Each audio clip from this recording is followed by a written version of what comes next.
The night my father announced my younger brother as the next heir, everyone in the room applauded.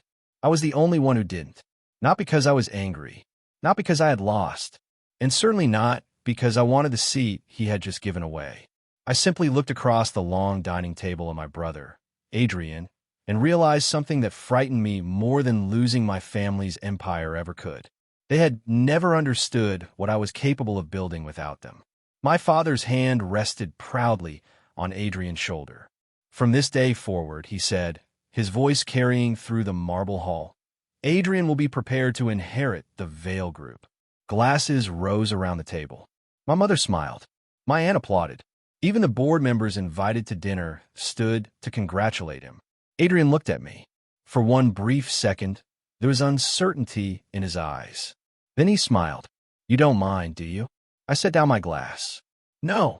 He blinked. My father frowned. You don't have anything to say?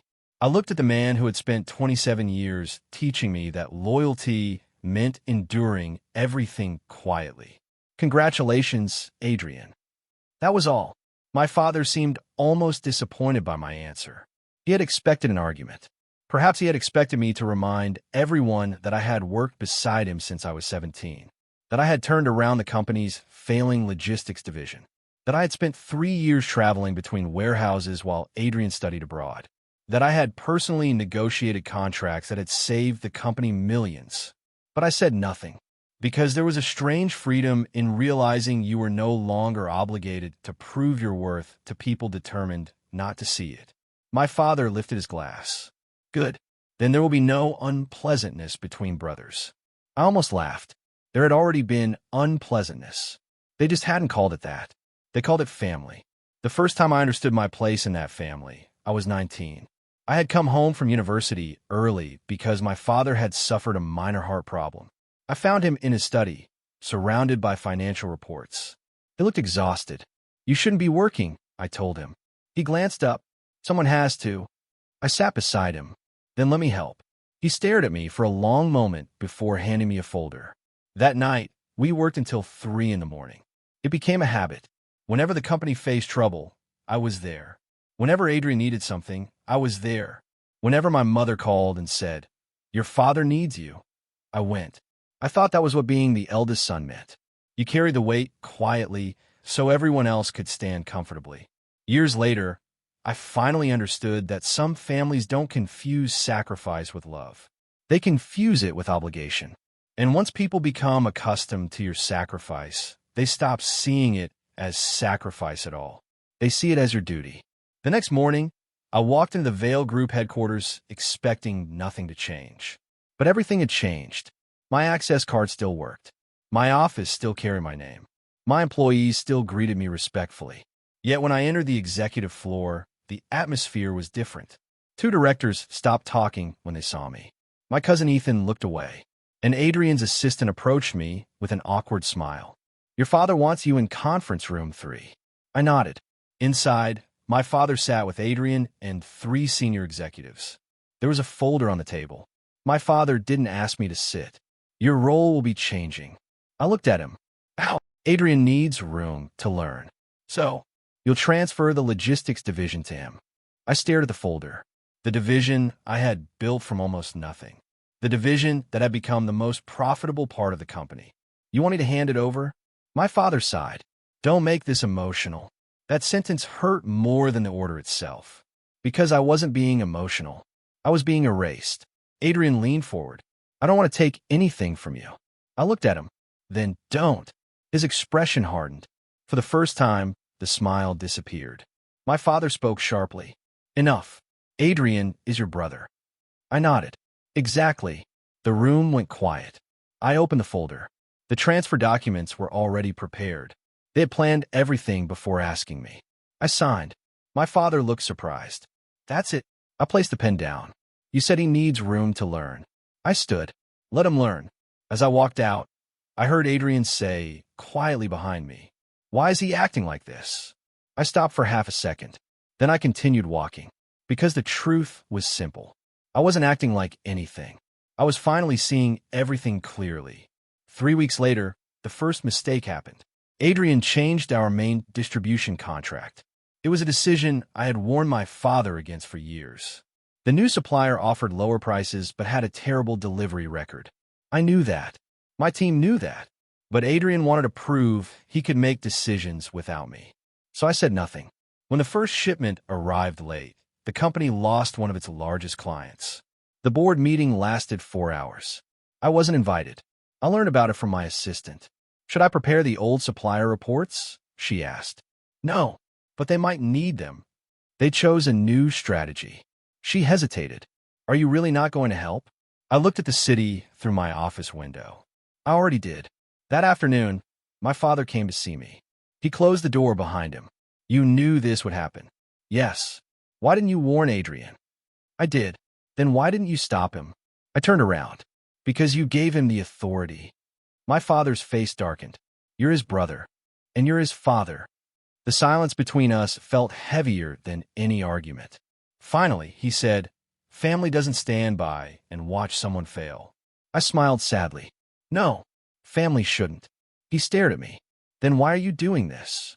I answered quietly. Because every time I saved him, you called it teamwork.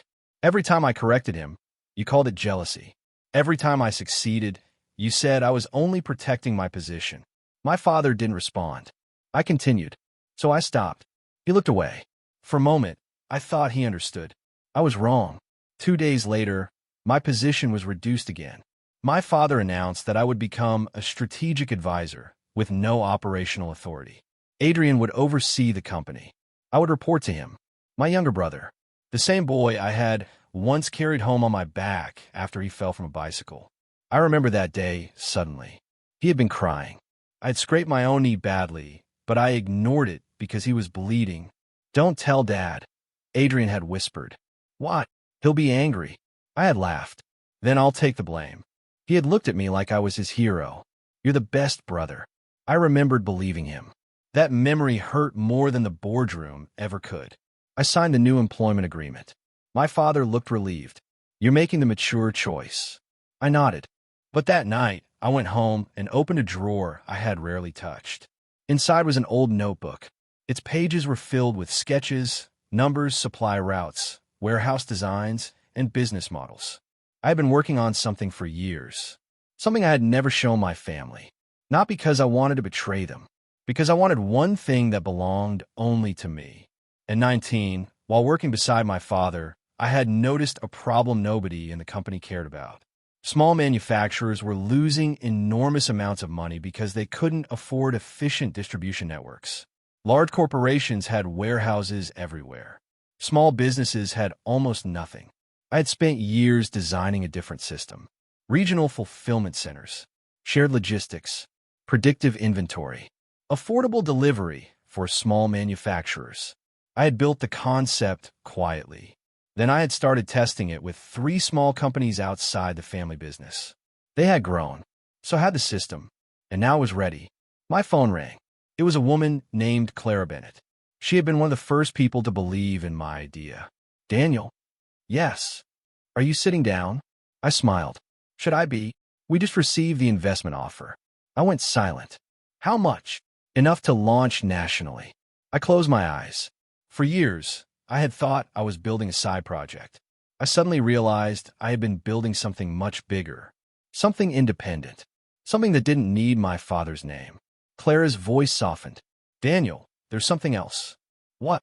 The investors want you to become CEO. I looked at the old notebook in my hands. For the first time that night, I smiled without sadness. Then let's build it. The next morning, I walked in a Veil group one last time. My father was in his office. Adrian was already sitting behind the desk that had once belonged to him. My father looked at me. Where are you going? I placed an envelope on the table. I'm resigning. Adrian laughed. You'll be back. I looked at him. No.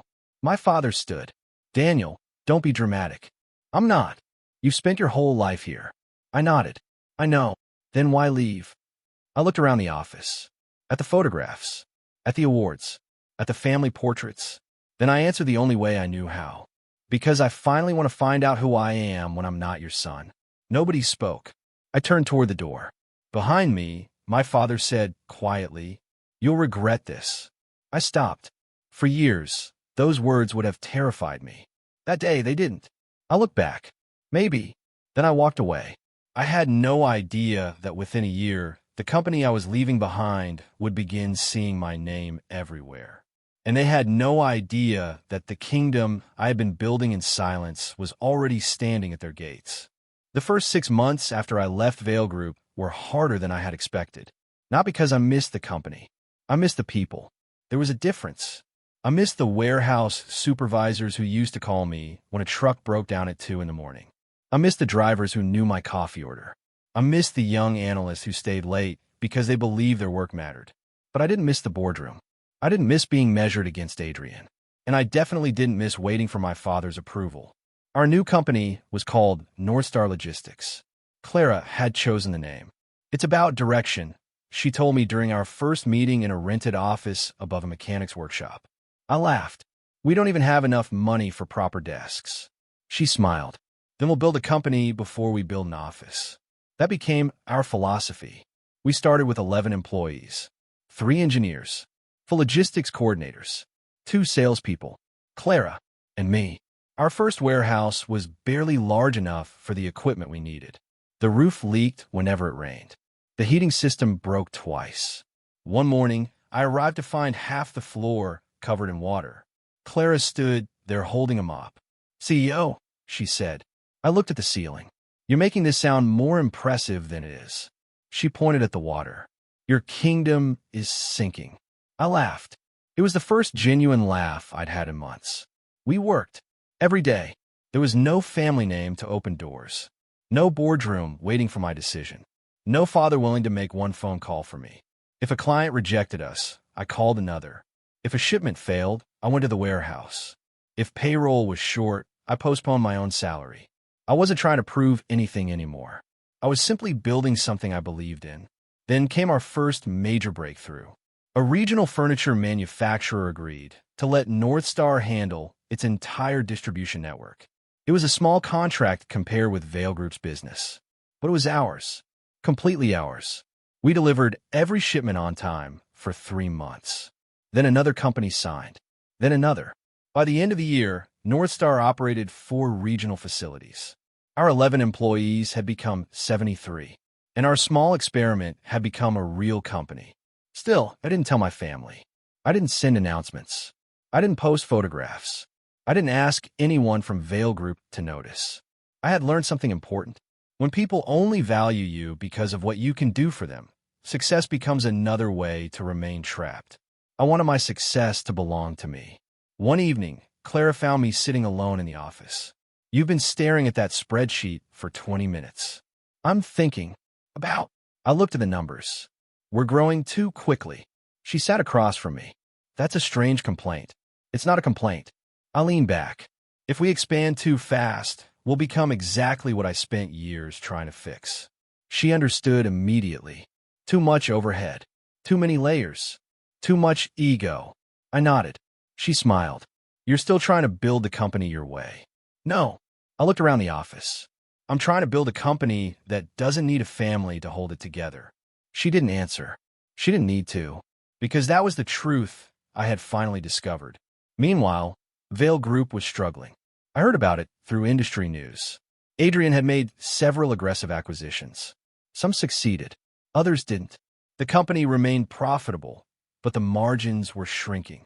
My father blamed the market. The board blamed Adrian. Adrian blamed everyone else. I stayed silent. Then one evening, my mother called. I almost didn't answer. When I did, she didn't say hello. Your father is worried. I looked at the clock. About what? Adrian. I closed my eyes. What happened? He made another investment. How much? She told me. I slowly exhaled. That's a lot. He needs advice. I smiled sadly. Then he should ask his advisors. They don't understand him. I don't either. My mother went quiet. Then she said something I wasn't prepared for. Daniel, he misses you. I stared at the city outside my window. Does he? He's your brother. That doesn't answer my question. She sighed. You've changed. Yes. Your father says you've become arrogant. I laughed softly. That's convenient. What does that mean? It means when I was useful, I was loyal. When I stopped being useful, I became arrogant. My mother didn't answer. Before she hung up, She whispered, "Please don't abandon your family." I looked at my reflection in the dark window. I didn't abandon them. My voice was quiet. They let me go. 3 weeks later, I received an invitation. The Veil Group was hosting its annual investor summit. My name appeared on the guest list. I stared at it for several seconds. Clara noticed. "You're not going?" "I don't know." She leaned against my desk. "Do you want to go?" I thought about it. "No." "Then don't." I looked at her. "That's your advice?" "Yes." "Why?" "Because you're still asking yourself whether they want you there." She paused. "You should be asking whether you want to be there." Her words stayed with me. In the end, I didn't attend, but someone from North Star did. Our head of corporate development. He returned the next morning looking unusually serious. "We have a problem." I closed my laptop. "What kind?" He placed a folder on my desk. "Veil Group has started targeting our clients." I stared at him. "How many?" "5 so far." My stomach tightened. "5." He nodded. "They're offering discounts we can't match." Clara walked into the room. "What are they trying to do?" He answered, "Push us out." I sat back. For the first time since leaving Veil Group, I felt something I hadn't expected. Fear. Not for myself. For everyone who had trusted me. For 73 employees who had chosen to build something uncertain with me. For clients who had taken a chance on a company with no famous surname behind it. Clara looked at me. "Daniel." I stood. "We don't fight them on price." She frowned. "Then what?" "We become better." "That's expensive." "Then we'll become smarter." For the next 2 months, we worked harder than we ever had. Instead of matching Veil Group's discounts, we improved our technology. We built predictive routing software. We reduced empty truck mileage. We created a shared storage model that allowed small businesses to use warehouse space only when they needed it. The result was unexpected. Our operating costs dropped, delivery times improved, and our clients became more profitable. Word spread. By spring, North Star had signed several national manufacturers. Then something happened that changed everything. A major retailer contacted us. They wanted to move their entire regional distribution network to North Star. It was the largest contract we'd ever seen. But there was one condition. They wanted proof that we could handle the scale. I spent 48 hours preparing the proposal. When we presented it, the room was silent. Then the retailer's chairman looked at me. "Mr. Vale." I froze. Nobody had called me that in months. He smiled. "Your father founded an impressive company." I nodded. "He did. But you seem to be building something different." I looked at Clara, then back at him. "That's the point." We won the contract. North Star doubled in size within a year. And then the financial reports became public. For the first time, industry analysts began mentioning us alongside Veil Group. My father's company had spent decades building its reputation. We had spent 18 months building our future. The headlines didn't say I was the son who left. They said North Star was becoming a serious competitor. That was when my father finally called me himself. I watched his name appear on my phone. For a moment, I considered ignoring it. Instead, I answered, "Hello." There was silence. Then his voice. "Daniel." "Yes. I've been hearing your name." I smiled faintly. "That's unfortunate." He didn't laugh. "Is North Star yours?" "It is." "Why didn't you tell me?" I looked at the office around me. "Would you have listened?" Another silence. He finally asked, "Are you trying to compete with me?" "No." "Then why are you entering our markets?" "I'm not entering your markets." I paused. "You're operating in markets I helped create." His breathing changed. "Daniel, this isn't a game." "I know. You're my son." "I know that too." "Then why are you doing this?" I looked down at the old notebook sitting beside my computer. The same notebook I had carried out of Veil Group. "Because you taught me something." "What?" "Never build a future that depends on someone else's permission." He said nothing. Then his voice became colder. "You think you've won." I shook my head, even though he couldn't see me. "No, I think I finally stopped trying to." He hung up. That night, Clara found me standing alone outside the office. "How did it go?" I looked at the lights of our warehouse in the distance. "He thinks this is about defeating him." "And is it?"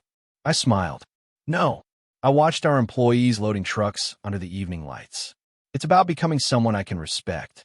What I didn't know was that my father's call had been the beginning of something much bigger. Because after he hung up, he opened an old financial file. a file containing the earliest records of my work inside Veil Group. And for the first time, my father discovered something I had never told him. The systems North Star was using were not simply inspired by my old ideas. They were the unfinished designs I had created years before. The ideas he had dismissed as impractical. The ideas Adrian had never even known existed. My father stared at the documents for a long time. Then he whispered the words I had once spent years hoping to hear. Daniel built this. And for the first time, he began to understand what he had actually lost. My father did not call me again for almost 2 months. Instead, Veil Group changed its strategy. They stopped trying to beat North Star with discounts. They started trying to buy us. The first offer arrived through an investment bank.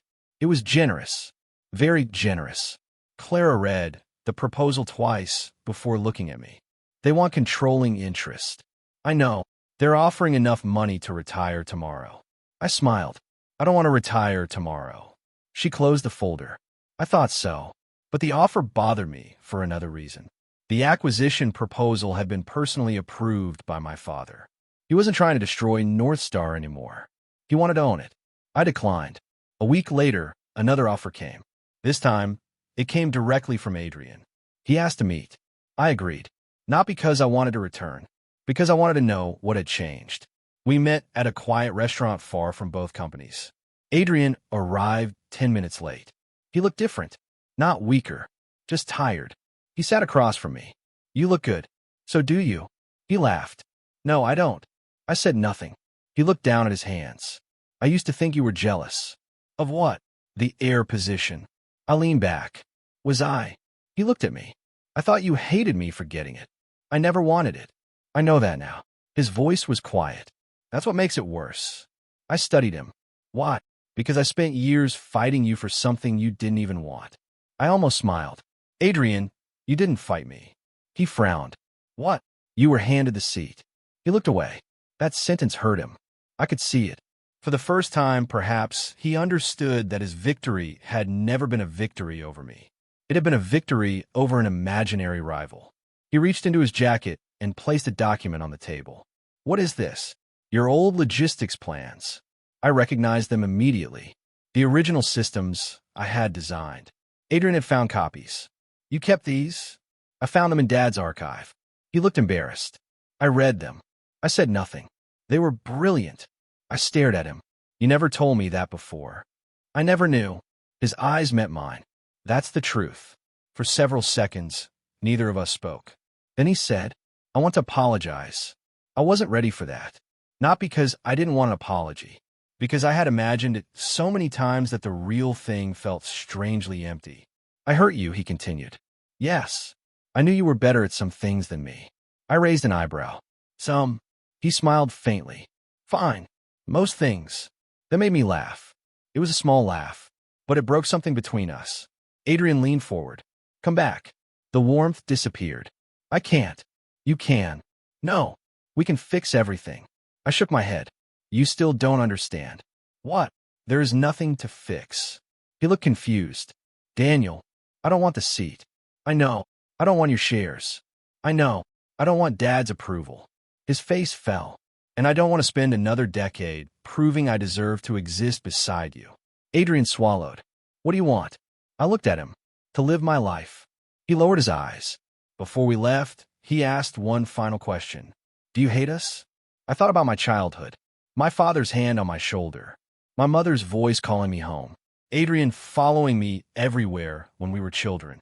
The years of sacrifice. The betrayal. The silence. No.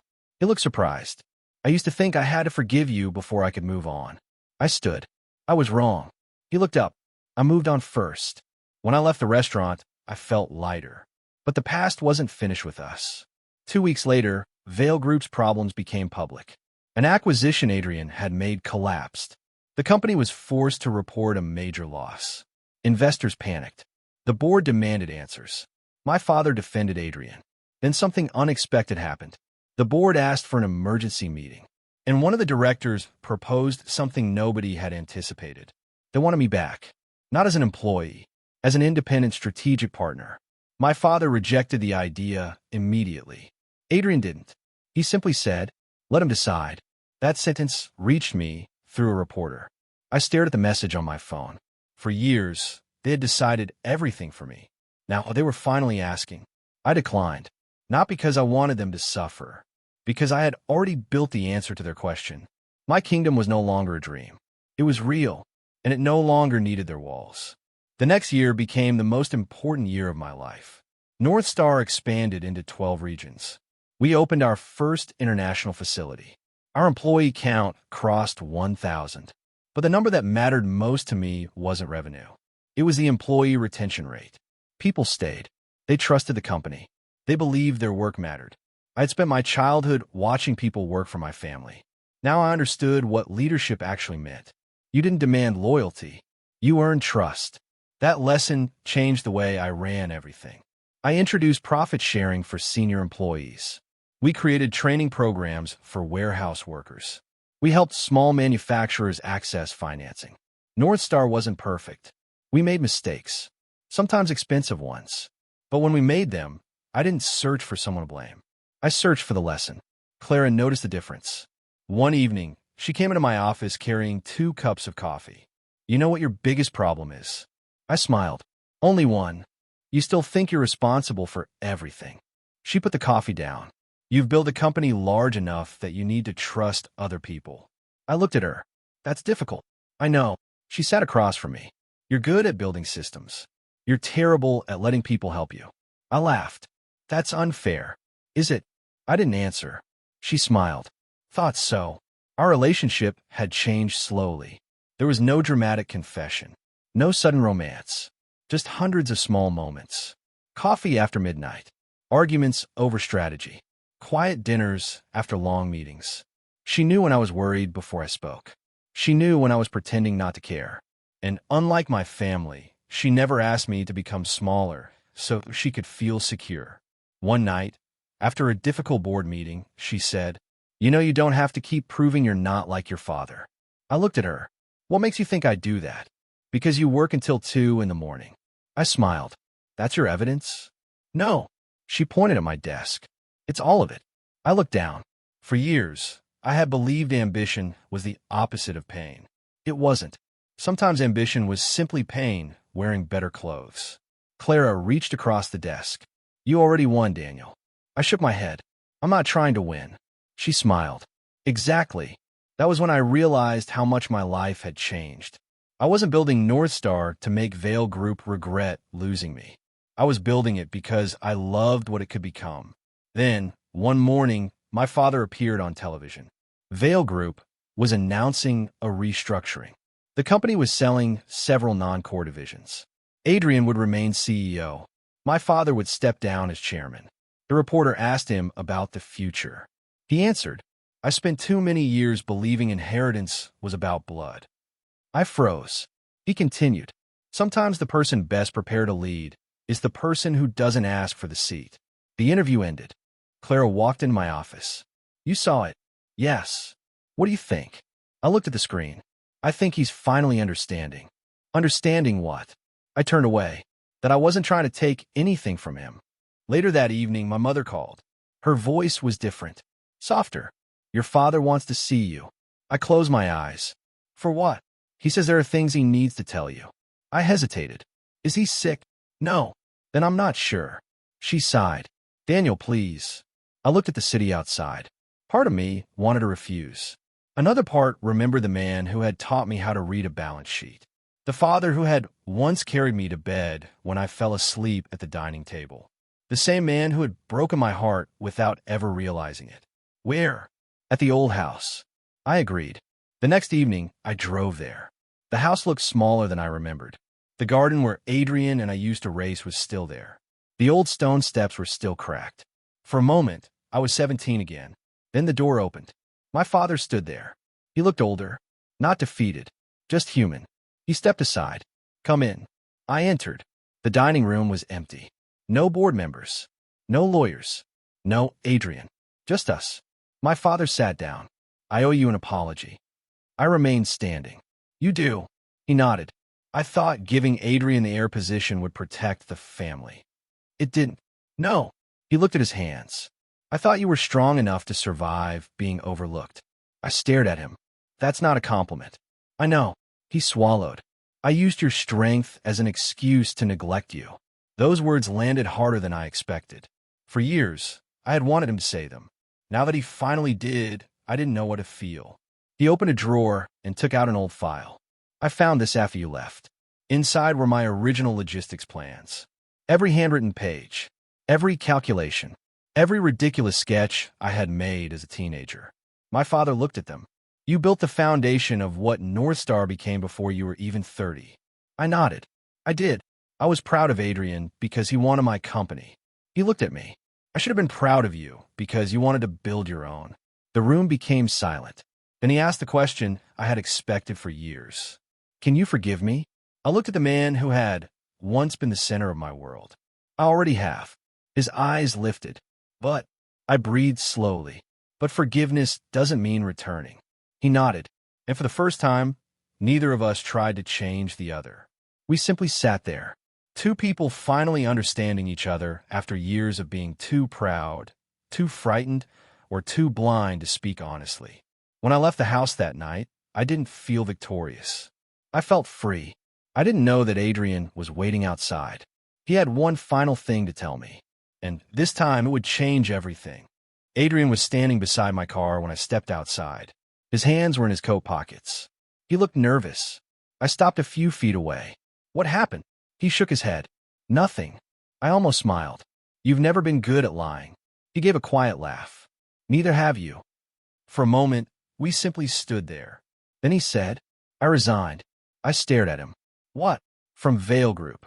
I hadn't expected that. Why? He looked toward the house. Because Dad finally gave me something I've wanted for years. What? The truth. I waited. Adrian continued. He told me that when he made me heir, he thought I needed the position more than you did. I said nothing. He thought you were too independent. I laughed softly. That sounds like him. He was afraid you'd leave. I looked at him, and he was right. Adrian nodded. But here's what I realized. He stepped closer. I spent years trying to become the son Dad wanted.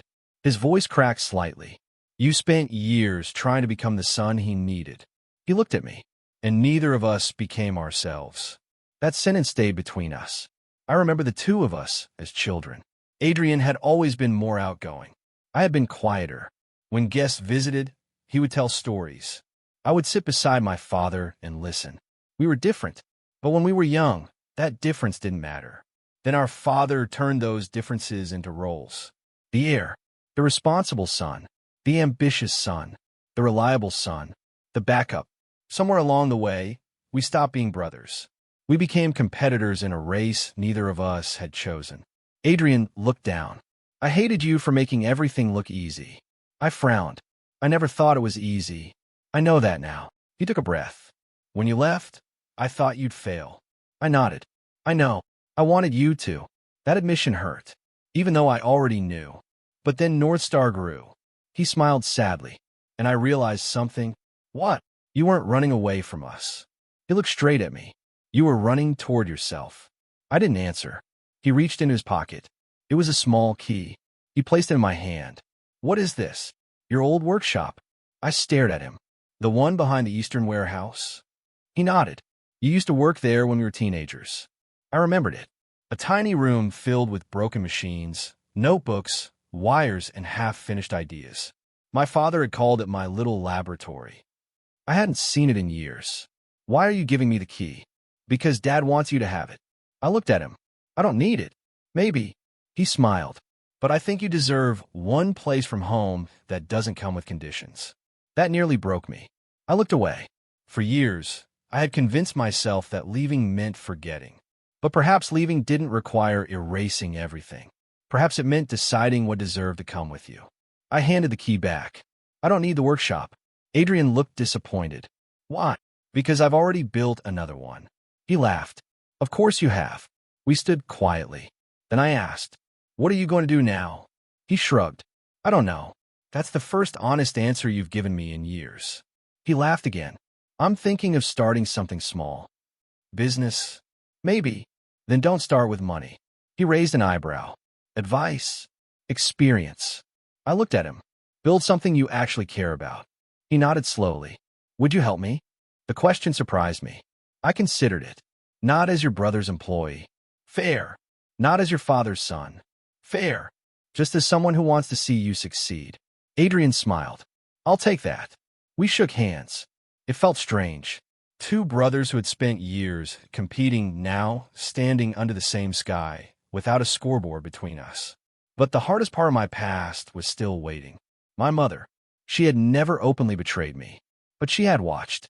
Every time my father dismissed me, every time Adrian took credit, every time I swallowed disappointment, she had remained silent. And sometimes silence hurt more than cruelty. The next morning, she came to North Star. She didn't call first. She simply walked into the reception area. When I saw her, I stood. Mom. She smiled. Can I see you? I nodded. We went upstairs. She looked around my office. Her eyes widened. You built all this? Yes. I didn't know. I know. She sat down. For several seconds, she didn't speak. Then she said, I thought leaving would make you come back. I looked at her. Why? Because you always came back. I smiled sadly. That was the problem. Her eyes filled with tears. I was afraid. Of what? Of breaking the family. I sat across from her. You weren't protecting the family. She lowered her head. You were protecting the peace. She nodded. And I understand the difference now. I leaned back. I don't blame you. She looked at me. Don't. I was angry for a long time. Are you still? No. She wiped her eyes. How did you stop? I thought about it. I realized I couldn't spend my whole life waiting for people to become who I needed them to be. She looked at me for a long time. Then she whispered, I'm proud of you. Those 4 words should have meant everything. Once they would have. Now, they simply meant something gentle. I appreciate that. She smiled through her tears. And when she left, I realized I had finally stopped needing my family to validate the life I had built.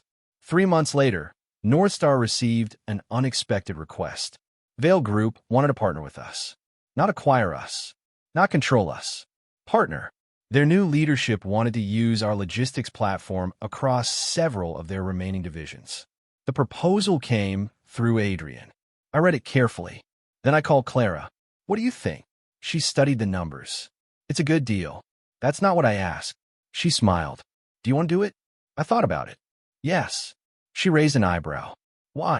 Because business is business. And family? Family is family. She nodded. You're finally separating the two. Exactly. We signed the agreement 6 weeks later. The first joint project was surprisingly successful. Vale Group's distribution costs dropped. North Star gained access to new infrastructure. Neither side controlled the other. For the first time, our companies worked together without me being underneath my father. I wasn't the forgotten son anymore. I wasn't the rejected heir. I was simply Daniel. And that was enough. But success brought another problem. People started talking about me. Investors wanted interviews. Magazines wanted profiles. One publication called me the son who outgrew his father's empire. I hated the headline. Clara loved it. You have to admit, it's catchy. It's inaccurate. Why? Because I didn't outgrow my father. I looked at her. I outgrew the need to compete with him. She smiled. That's a better headline. Then came the biggest offer of my career. A global investment firm wanted to acquire 20% of North Star. The valuation was enormous. The board was excited. I wasn't. I spent 3 nights reviewing the terms. The investment would accelerate expansion, but would also change our culture. They wanted rapid growth, aggressive acquisitions, public listing within 2 years. It was tempting, very tempting. One night, I found Clara sitting alone in the conference room. What are you doing here? Waiting for you. Why? Because you haven't slept. I sighed. They're offering us more money than I ever imagined. And I don't know if I want it. She smiled. Then you already know the answer. I looked at her. You're saying no to billions? I'm saying you didn't build North Star for billions. I laughed. You make it sound simple. It is simple. She leaned forward. You spent your entire childhood watching people sacrifice themselves for an empire. She paused. Don't build another empire that sacrifices people. That night, I rejected the offer. Instead, we chose slower expansion. It cost us growth, but it preserved what mattered. For the first time in my life, I wasn't measuring success by size. I was measuring it by freedom. Then Clara asked me to dinner. Not a business dinner, a real dinner. I knew something was different the moment she arrived. She wore a simple dark dress. No laptop, no files, no phone on the table. I smiled. Should I be worried? She shook her head. Probably. We ate. We talked about everything except work. Childhood, travel, books, things we wanted to do. At the end of the evening, she looked at me. Daniel. Yes. I've been waiting for you to realize something. What? That I didn't stay because North Star was successful. I stared at her. She smiled. I stayed because I liked the man building it. For years, I had associated love with obligation, with sacrifice, with proving yourself worthy. Clara showed me something else. Love could be quiet. It could be chosen every day. It could give you space instead of taking it. I reached across the table. I'm glad you stayed. She smiled. So, am I. I didn't need fireworks. I didn't need a grand declaration. I simply held her hand. And for the first time, the future didn't feel like something I had to fight for. It felt like something I could share. Months passed. North Star continued growing. Vale Group stabilized. Adrian began his own smaller venture. My father retired. My mother started traveling. Our family didn't become perfect. It became honest. And that was better. Then, one winter evening, my father invited everyone to dinner. This time, there were no board members, no announcements, no heir ceremony, just family. Halfway through dinner, my father raised his glass. I want to say something. Everyone became quiet. He looked at Adrian first, then at me. I spent too many years thinking a family's future was about who inherited the most. He shook his head. I was wrong. He looked at me. Daniel never fought for my seat. His voice softened. He built a place of his own. Nobody spoke. My father lifted his glass. To the son who taught me that a legacy cannot be forced. I looked at him. Then I raised my glass.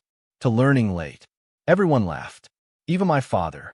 And for once, the laughter didn't hide anything. It was simply laughter. That night, as Clara and I drove home, I looked out at the city lights. I thought about the boy who had once believed being chosen by his father was the greatest prize in the world. I wished I could go back and tell him something. You don't have to win the throne. You don't even have to fight for it. Sometimes the greatest victory is realizing you were never meant to sit there. Because while everyone else was fighting over the crown, you were busy building a kingdom they hadn't even noticed. 3 years after I left Vale Group, I stopped checking their news. That was how I knew I was finally free. In the beginning, I had pretended not to care.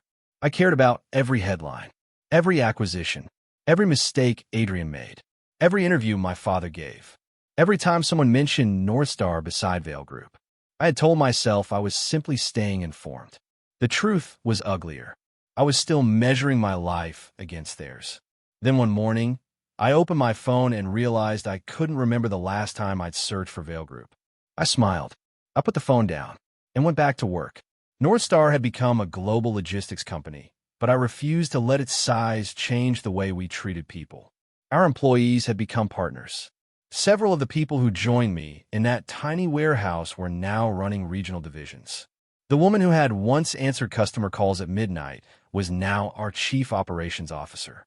The engineer who had helped me build the first routing algorithm now owned part of the company. That mattered more to me than any valuation. One afternoon, I visited our newest distribution center. A young employee approached me nervously. Mr. Vale, Daniel is fine. He smiled. I wanted to thank you. For what? My father owns a small manufacturing company. I waited. He nearly closed it last year. The young man looked toward the warehouse. Your system helped them survive. I smiled. Then your father deserves the credit. He shook his head. No. He told me the difference was having someone believe a small company mattered. I didn't know what to say, so I simply shook his hand. That evening, I told Claire about it. She smiled. You know what your problem is? I laughed. Again, you still don't realize what you've built. I looked at her. What have I built? A company. She shook her head. That's only the obvious part. She touched the window. You build a place where people don't have to become someone else to be valued. Her words stayed with me, because that was the kingdom I had actually wanted.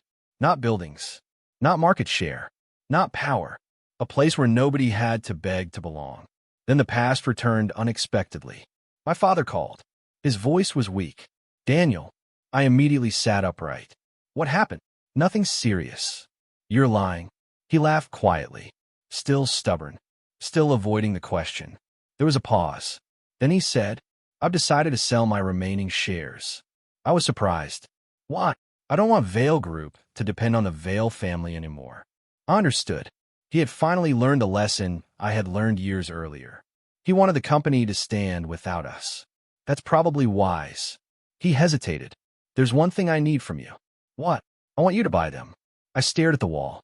"No." He was silent. "Why?" "Because I don't need them." "I know." "Then why ask?" "Because I want the shares to go to someone who understands what the company should become." I shook my head. "You should offer them to the market." "I will." He paused. "But I wanted to ask you first."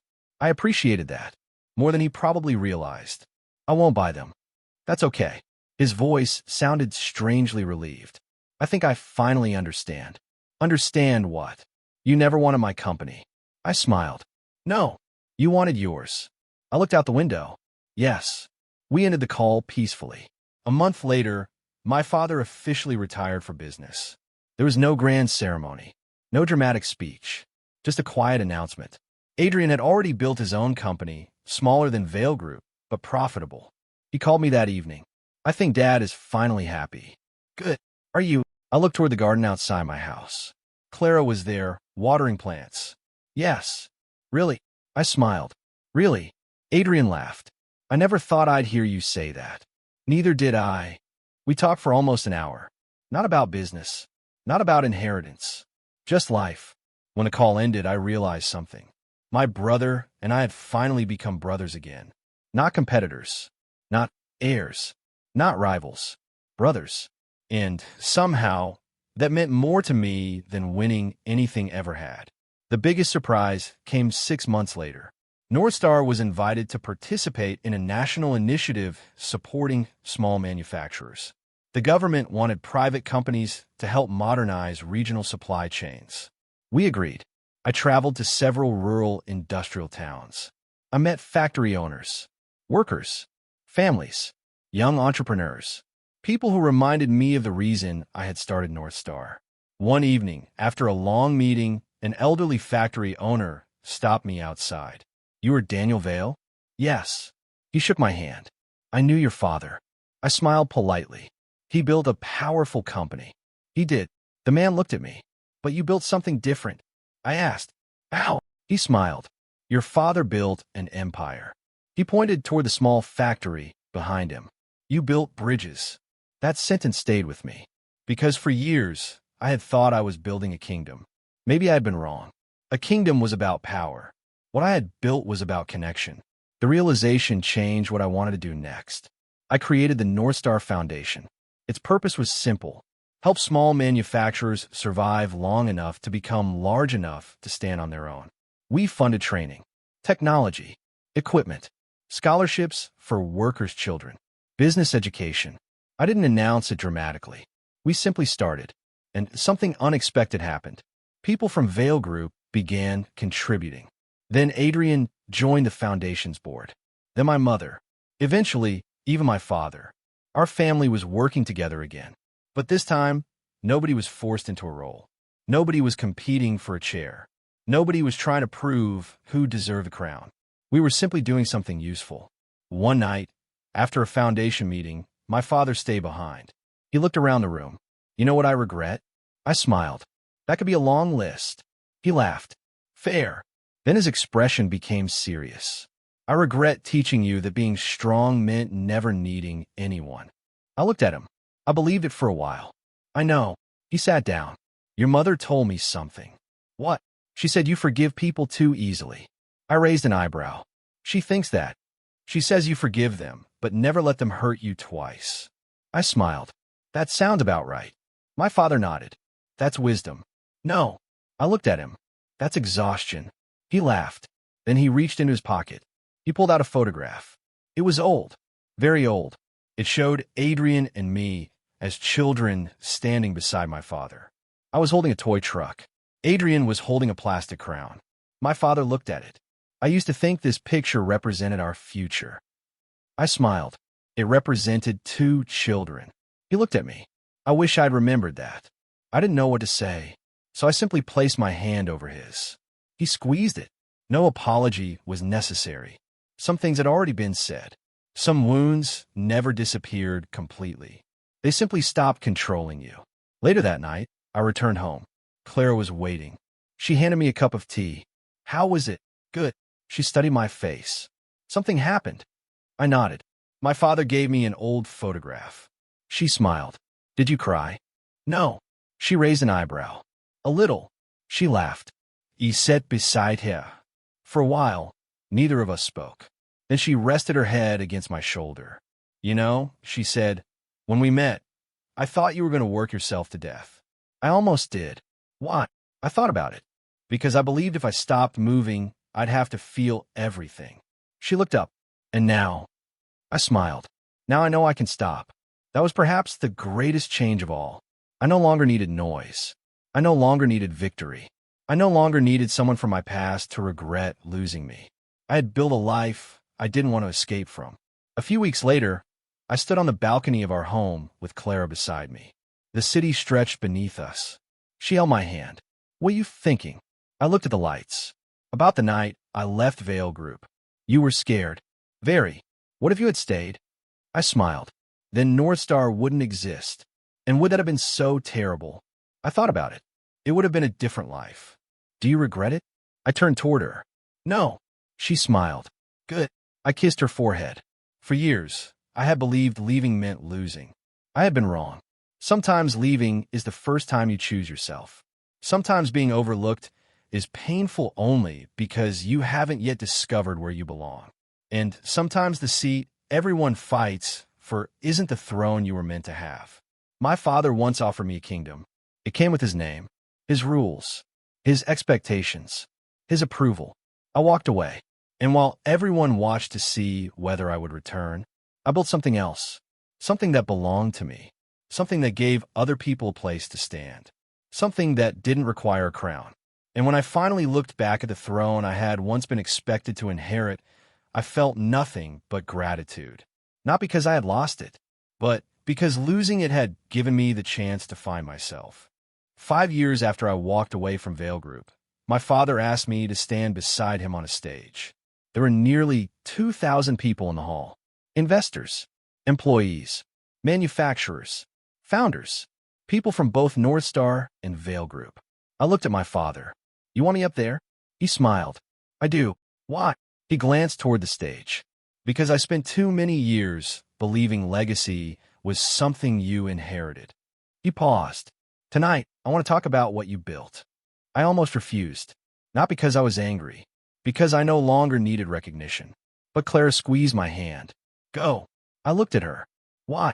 Because sometimes accepting someone's pride isn't the same as needing their approval. That was enough. I walked on the stage. My father followed. The applause surprised me. I looked across the crowd and saw people who had been with me from the beginning. The engineer from the leaking warehouse. The receptionist who had stayed late during our first difficult year. The operations manager who had once driven trucks herself because we couldn't afford another driver. They were standing. Not because I was the heir, because I had been their leader. My father stepped toward the microphone. When Daniel left my company, he said, I thought he was making the biggest mistake of his life. A few people laughed. He smiled. I was wrong. The hall became quiet. I thought the greatest thing I could give my son was a position. He looked at me. Instead, the greatest thing I gave him was the reason to leave. Nobody laughed this time. My father continued. Daniel didn't defeat Vale Group. He shook his head. He did something much harder. He stopped needing to. I lowered my eyes. The applause that followed was long. But the only reaction I cared about came from my father. He looked at me with a quiet pride I had once spent half my life chasing. This time, I didn't need it. I simply appreciated it. After the ceremony, we stood backstage. My father adjusted his jacket. Was that too much? I smiled. A little. He laughed. I thought so. Then he became serious. Are we okay? I looked at him. Yes. Really? Yes. He nodded. I don't want anything from you. I know. I just want you to know that I'm proud. I smiled. I know that too. He held out his hand. I shook it. Then, after a moment, we hugged. It wasn't dramatic. It wasn't perfect. It was simply two people who had finally stopped fighting ghosts. Later, Adrian joined us. He had built his own manufacturing technology company and was doing well. He looked at the three of us. Should I be worried? I laughed. About what? You two are getting sentimental. My father rolled his eyes. Don't ruin it. Adrian smiled. I wouldn't dare. We stood there together, not as an heir and a spare, not as a father and two sons competing for approval, just a family, a flawed one, but an honest one, and that was enough. The next morning, I returned to North Star. The office was busy, phones ringing, people rushing, meetings beginning, life continuing. Claire was standing by my desk. You survived? Barely. She handed me coffee. Your father called. I raised an eyebrow. Already. He wants to invite us to dinner. Again. She smiled. Family. I laughed. Then she became quiet. Daniel. What? Have you ever wondered what would have happened if you hadn't left? I looked at her. Sometimes. And I think I would have spent my life trying to become someone else's idea of successful. She nodded. Instead, I looked around the office. Instead, I became myself. She smiled. Then she pulled a small envelope from her bag. What is that? Open it. Inside was a photograph. It was from our first warehouse. Everyone was standing in front of the leaking roof. I was holding a mop. Clara stood beside me. We looked exhausted. Happy. Young. I laughed. You kept this? Of course. Why? Because that's where your kingdom started. I shook my head. No. I looked at the photograph again. That's where I stopped looking for one. Years later, people would ask me what the greatest achievement of my career was. They expected me to mention North Star's valuation, our international expansion, the companies we helped save, the thousands of employees who built their lives with us. But I always gave the same answer. Leaving, they never understood. They thought I meant leaving Vale Group was some grand act of rebellion. It wasn't. I left because I finally understood that staying somewhere just because people expected you to stay is not loyalty. Sometimes it's fear. I had spent years believing that if I worked harder, my father would see me. If I sacrificed enough, my brother would respect me. If I remained patient enough, my family would finally understand that I wasn't competing with them. But none of that happened. Not until I stopped asking. That was the real turning point. Not the first investment. Not the first warehouse. Not the first billion-dollar contract. The moment I stopped needing permission to become myself. One Sunday morning, Clara and I visited the first warehouse. It had been renovated years earlier. The leaking roof was gone. The cracked floor had been replaced. But we kept one wall untouched. The old faded paint was still there. Clara stood beside me. Do you remember? Every detail. I looked at the corner where I had once sat with a laptop balanced on my knees. We had 11 employees then. A ridiculous amount of hope. Almost no money. And no idea whether we would survive. Clara smiled. You were terrified. I was. You hit it well. I was pretending. She laughed. We walked through the building. There was a small plaque near the entrance. It read, Start small. Build honestly. Leave room for others to grow. I had written those words years earlier. I touched the plaque. Then I understood something. My kingdom had never been North Star. It was the life around it. The people who trusted me. The people I trusted. The work that mattered. The freedom to choose. The ability to love without fear. The ability to forgive without returning. That was the legacy I wanted. Not a throne. Not a surname. Not an empire. A life. A few months later, my father passed away peacefully. There was no dramatic final confrontation. No last-minute secret. No hidden inheritance.